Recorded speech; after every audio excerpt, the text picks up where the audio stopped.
До кога да живея? До тогава, докъдето моите песни извират с вик от сърцето.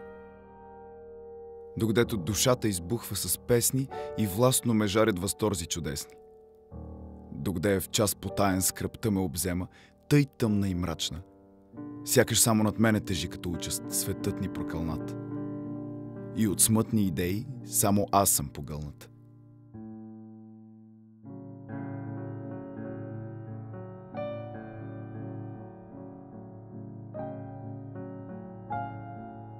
До кога да живея? До тогава, докъдето след рой колебания и надеждите греят в кръвта на сърцето. Докъде търсят очите красотата безкрайна, тази вечна идея и обаян живея в света на мечтите.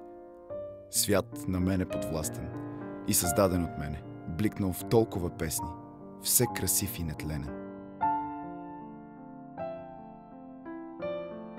До кога да живея? До тогава, докъдето на обич с обич откликва сърцето и в ултара му свята все така ще сияе идеалът – жената. И зная, че тя е венец на земята.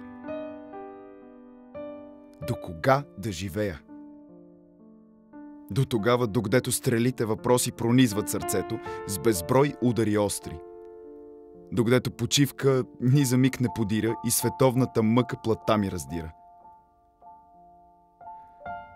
Но ако потокът нечист на живота с дъх леден ме тласне и старият пламък на духа ми угасне, а вечната вяра и възторзите прежни отлитнат навеки, превърнали в хладна суета, безметежност моите мисли нелеки.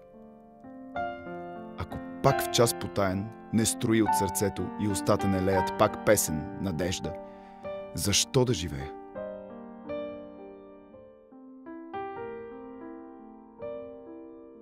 Аз знам, че тогава замира животът и нищо не дава.